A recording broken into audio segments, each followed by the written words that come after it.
When did he get there? Hey everybody, and welcome to another Weeaboo Wednesday. Weeaboo Wednesday is of course when I steal related stories like anime and Japan and other video game stuff that's all relative to weeaboo culture and squeeze it into this video format and present it to you guys. And listen, if you haven't subscribed yet, make sure to do so because I release videos multiple times a week. Got some interesting stories today, so let's just get to it.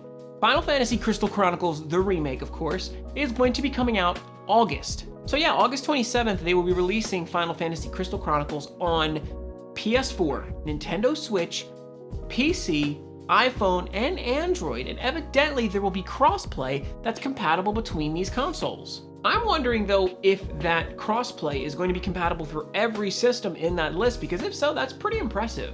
I know plenty of people who are probably very excited about Crystal Chronicles re-release. I myself am actually kind of excited because I remember getting it for GameCube back when I was much younger, and I even had that weird link cable that went from your GameCube to your Game Boy Advance so that you could play multiplayer. Really crazy stuff. Either way, that's exciting, and it's coming soonish. Sonic the Hedgehog, the movie, is getting a sequel. It has finally been greenlit and it is official. They are making another movie, which is great because a lot of people liked it, me included. It's going to have the same director and scriptwriter from the first movie, which is good because I think they did a good job adapting that into a movie, so why not more of the same? Now additionally though, its original release in Japan was supposed to be back in March, but obviously enough, we are well past that. Now with the restrictions finally loosening up a bit, they have decided that they are going to release it June 26th in Japan. So finally the Japanese folks will finally be able to see this movie, which I think will do well in Japan, though it sucks because they missed a lot of the hype, but still, better late than never, but hopefully it doesn't get delayed again. Now speaking of adaptations, the movie Kingdom, which is an adaptation of a manga with the same name, is also getting a sequel. Shinsuke Sato will be the director, who was also the director for the first one, and he's also directed other adaptations as well. He adapted Gantz, one of the Death Note movies, as well as a Bleach movie, so he has some ability to do this, and obviously enough, the first movie was super successful, so why would they change it? Now the actors of course are returning too for the characters that are returning from first movie. Yasuhisa Hara, the mangaka who makes Kingdom, decided to draw up a celebratory little image to celebrate the announcement of the sequel. And that was a lot of alliteration, that was very hard to say. Whoa, this one is pretty big. The Attack on Titan final season trailer is finally out. Now, obviously enough, they dropped Wit Studio after this previous season that just ended, but they've decided to pick up with Studio Mappa. Dorohedoro and Yuri on Ice were two series in particular that Mappa did, which I don't really know how similar I guess the animation style would be, but still, they've done decent animation work, so that's good that they went with another studio that is well established. Now, they even got one of the character designers from Dorohedoro as well, and additionally, they got the same person that is overseeing scripts as well, so it seems like they have a decent team going into this, especially with some people from the previous team working on this again, which of course includes musicians. Now, next to Kota Yamamoto, we also have Hiroyuki Sawano, which is a wonderful musician. I love Hiroyuki Sawano. I actually have some of their music besides the stuff that's actually in Attack on Titan. They're coming back to do music, of course, for this final season as well. It's so crazy, though, to see a trailer for this final season because it actually looks pretty damn crazy. I think I need to finally catch up on Attack on Titan. It's also really crazy to think that it's finally ending. I remember when I first started watching Attack on Titan, this was forever ago. And man, my living situation has changed so much since then, so it's kind of funny to compare then and now. And in the trailer, it looks like they're finally going into Eren's basement, which would mean that you can finally put that meme to rest. That mystery will finally be solved. Now, Ghost in the Shell is getting something very interesting, which is going to be a VR no stage play. Now, this is a traditional sort of show, which is very highly artistic and traditional Japanese culture, I would even say.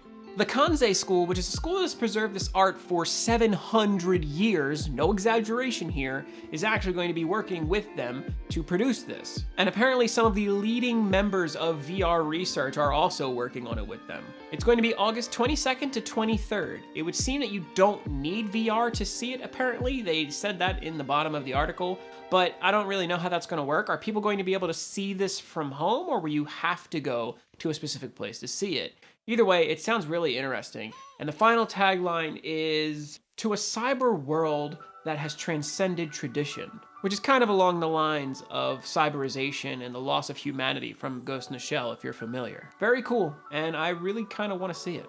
So I talked about the recent Space Channel 5 game that came out, Space Channel 5 VR kind of funky news flash or something. It would seem that they're finally putting in Hatsune Miku to the game. Very strange, very random, but it would seem that, I guess, in addition to all the other anniversary stuff that's going on, they are going to release the Space 39 Miku pack. It really just seems like they're putting a skin in the game where you can just kind of play with Miku. But it would seem that they're also doing a fan art contest as well, which is going to start July 1st. Either way, it was interesting to see. Evangelion Battlefield is a smartphone app, game, of course, where you can play as different characters from the Evangelion universe, piloting Eva units and fighting. It's pretty interesting looking. Unfortunately, we don't have it here in the States though.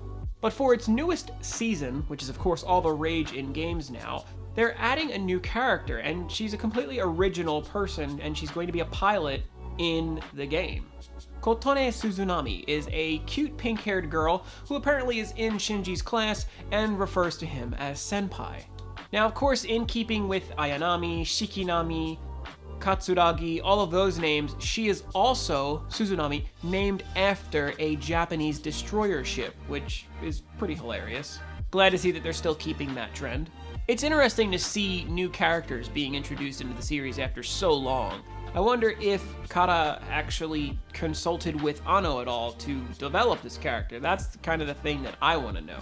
But either way, it is interesting to see, and who knows, maybe she'll have some place in the newest Eva movie, though I doubt it. There's a new trailer for Pokemon The Isle of Armor, which looks pretty cool actually. There's quite a bit going on in this trailer. They've also revealed that the release date will be June 17th. So if you're excited for that, get ready now and start saving up your Poké dollars. Now, in the trailer, they show quite a bit. They showed Gigantamax forms for Blastoise as well as Venusaur. Additionally, they showed the 3 legendary birds, Articuno, Zapdos, and Moltres, all as Galarian forms, which is actually something that I even referenced when I watched that first trailer. I was like, are these gonna be legendary birds, or is this like maybe a new form? That's crazy to think that they're actually doing that. They also showed a ton of legendaries as, I guess, Dynamax forms as well, which was pretty cool. And of course, they showed a bunch of other stuff, features from the actual gameplay, and it's pretty interesting to see them finally doing something different, especially the fact that this is one of the first expansion packs for a Pokemon game. Pretty cool to see, and I'm sure plenty of Pokemon fans are completely losing their mind excited for this new expansion. The final story today is about Ghibli Park, which is really interesting because I'm not sure if you know this, but Studio Ghibli, the place that they make all of the legendary movies such as My Neighbor Totoro, Spirited Away, all those great anime movies, is actually making a theme park. Now, of course, along with the theme park, everything there will be themed after, you guessed it, the Ghibli movies and the characters within that universe. I thought it was going to take a lot longer. I thought delays were going to get really bad, but they actually talked with a construction company and they did this sort of event where they revealed that the construction will begin very soon. In July, they're going to start working on it, and apparently they are shooting for an opening of fall 2022, which is crazy short for a construction of this scale. They're going to get this done in 2 years, which is pretty darn amazing. With that being said, that's gonna make traffic for Japan so crazy, wild, and insane. I wonder if they're gonna do the same thing with the tickets as they do with the museum, where you can only get them at certain places. If so, I'm sure that they will be kind of hurting their sales, but either way, they will still do gangbusters in business. And that, my friends, is going to do it. Sitting under these lights for so long has made me a very warm boy, so it is time to go edit this video and release it to you. Thank you so much for watching. If you did enjoy it, make sure to like the video. That helps. Comment on the video, tell me what the most interesting story was to you.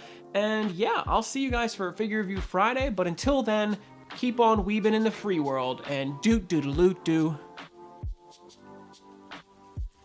Thank you.